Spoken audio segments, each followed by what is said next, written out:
A ship leaves latitude 35 degrees 40 minutes north and longitude 140 degrees 0 minutes east and follows a great circle track. If the initial course is 60 degrees 30 minutes, find the latitude of the vortex. So the starting point of a ship is given in terms of latitude and longitude. I've taken that point as A and this follows a great circle track. What else is given is the initial course is given to be 60 degrees 30 minutes. That is the angle which the great circle makes with the longitude that passes through this point A is given to be 60 degrees and 30 minutes. We are asked to find the latitude of the vertex. We know that every great circle has a vertex. I've just marked that point to be V, and the course angle at that vertex is going to be 90 degrees. That is the angle which this great circle makes with the longitude that passes through the vertex will be 90 degrees. Now what we have is just angle A. We will try to find the lengths of the sides of this spherical triangle by the data which is given to us.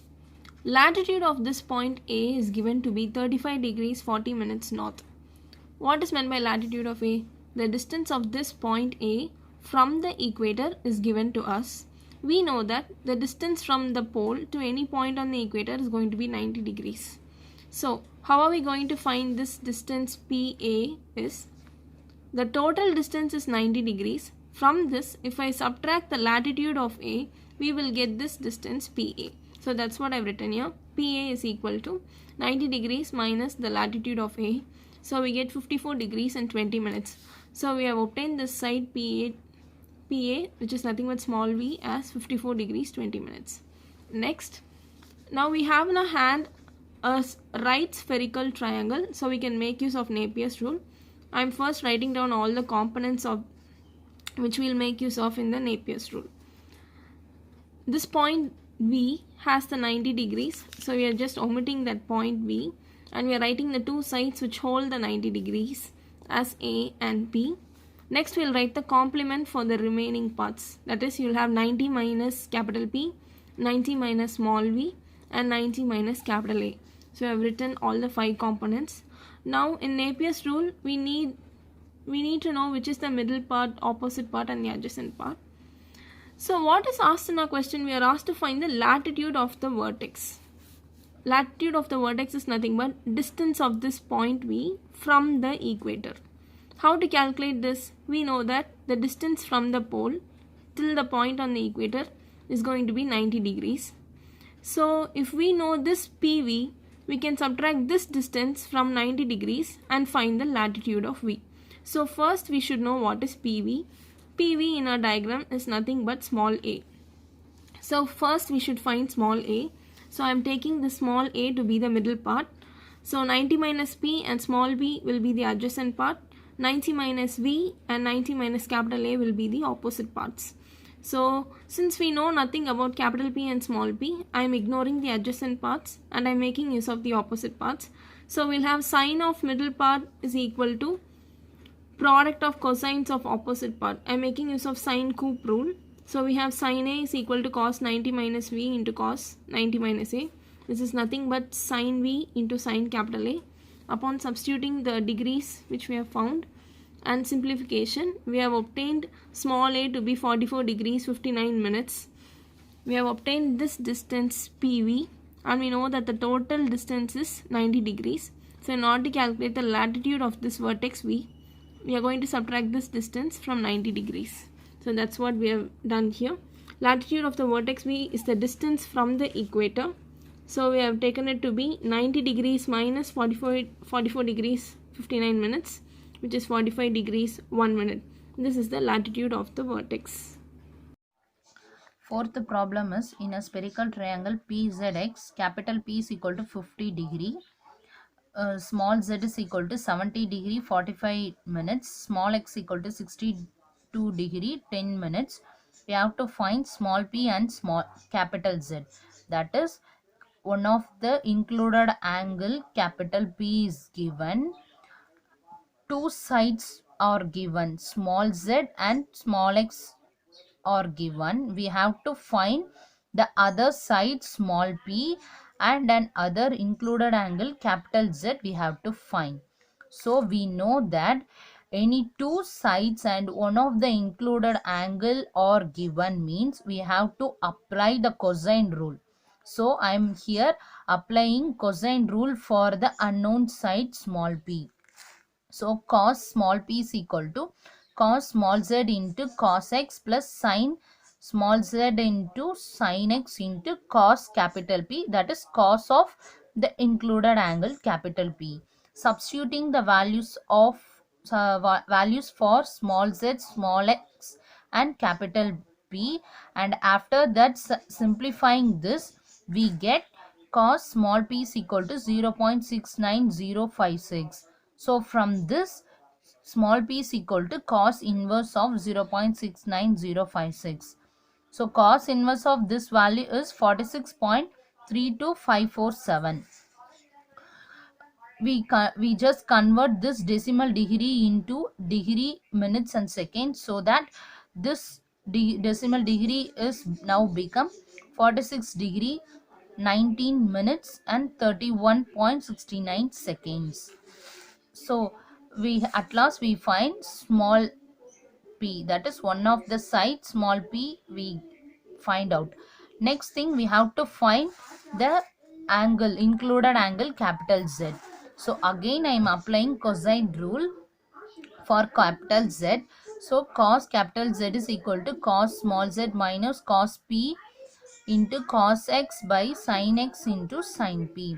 So substituting the values for x, p and x, small x, after that we simplifying this we get cos capital Z is equal to 0.01136428886.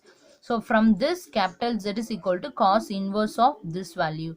Cos inverse of this value is 89.34886021. Again we convert this decimal degree into degree minutes and second, so that this has converted into 89 degree 20 minutes 55.9 second. The next problem is fifth problem, subdivisions 2. In a spherical triangle ABC, small a is equal to small a, small b and small c. All the three sides of the spherical triangle are given. We have to find two angles capital A and B. See, in a previous problem we know that any two side and its included angle are given means we just apply the cosine rule. Here also we use the cosine rule for the included angle capital A, so that here A, B, C, all the three sides are given. So we use cosine rule for this capital A by using these three sides, so that cos capital A is equal to cos A minus cos B into cos C by sin B into sin C. So substituting the values for A, B and C, we get this cos, we know that cos 90 is 0. So here I am convert this degree minutes into a decimal degree. So first convert degree minutes into a decimal degree. After that find the value for cos of decimal degree and sin of that decimal degree. Simplifying this we get cos A is equal to 0.239567.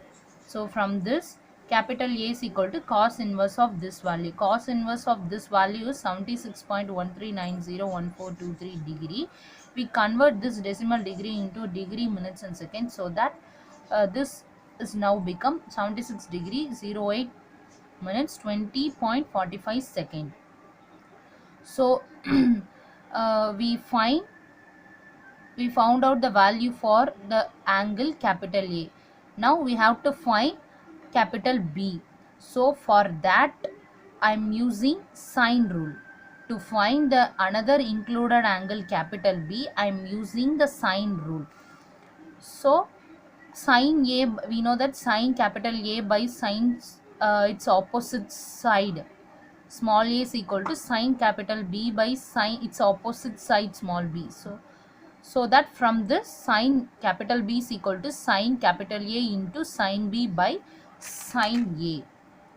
Substituting the values of for A, B and small a, again I'm simplifying, I'm converting this degree, minutes and seconds into a decimal degree. After simplifying, we get sin B is equal to 0.9503. From this, B is equal to sine inverse of this value. Sine inverse of this value is 71.86025636. We convert this decimal degree into a degree, minutes and seconds. So that we converting this and this, we get capital B is equal to 71 degree 51 minutes 36.92 seconds. If D be any point in BC of spherical triangle ABC, prove that cos AD sin BC equals cos AB sin CD plus cos AC into sin BD. So we have a spherical triangle ABC and D is given to be any point in the side BC. So I have just marked D over here. And since we have AD in our problem, I am joining this point A with D. And let us take this angle ADB to be some alpha and this angle ADC to be 180 minus alpha. Since the angle in a straight line is 180 degree, I have taken this to be 180 minus alpha. Next, what we are going to do is we have to prove this. So for that, since we have only this angle with us, I'm going to begin with cosine formula. So for cosine formula, how we start the formula is, if this alpha is the angle under consideration, we begin with the side which is opposite to this angle. So the side opposite to that angle is AB. So I've written the cosine formula for the side AB. So cos AB is given by cosine of the sides which is adjacent to this angle alpha, that is cos BD into cos AD, cos BD into cos AD, plus similarly sine of those two sides, sine BD into sine AD, finally into the angle which is included, cos alpha. Similarly, I am going to write the cosine formula for the next triangle ADC. Here pi minus alpha is the angle under consideration. So we'll begin with the side which is opposite to that angle, that is AC. So cosine of AC is cos CD into cos AD plus sine CD into sine AD into cos of this angle pi minus alpha. So that's what we have written here. And you can see that we have just written cos AB and cos AC. Comparing this with the question which is to be proved, we have cos AB into sine CD plus cos AC into sine BD. So along with cos AB, we are going to multiply sine CD, and along with cos AC, we are going to multiply sine BD. So in the first equation, I am multiplying throughout by sine CD. So we'll get cos AB into sine CD, and the right hand side is as such. Similarly, in the second equation, we are multiplying with sine BD, and I've multiplied the second equation with sine BD. This is the left hand side, and the right hand side you can see here that we already have cos 180 minus alpha. Cos 180 minus alpha is minus cos alpha. So after multiplying by sine BD and changing this cos term, this is what we get. I marked this as equation 4. Now your right hand side is adding these two terms. So I've added this third equation and the fourth equation. What happens is your left hand side becomes cos AB into sine CD plus cos AC into sine BD. In your right hand side you can see that this last term gets cancelled off. Here too you have sine CD, sine BD, sine BD, sine AD, sine AD. Here you have plus cos alpha, here there is minus, so this term gets cancelled off. So only these two terms will sum up on your right hand side. And you can see that cos AD is common for both the terms. I have just taken it outside.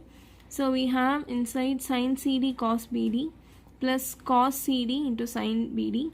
This is like sine A cos B plus cos A sine B. If you take your CD to be some A and BD to be some B, we have sine A cos B plus cos A sine B. This is nothing but the formula for sine A plus B.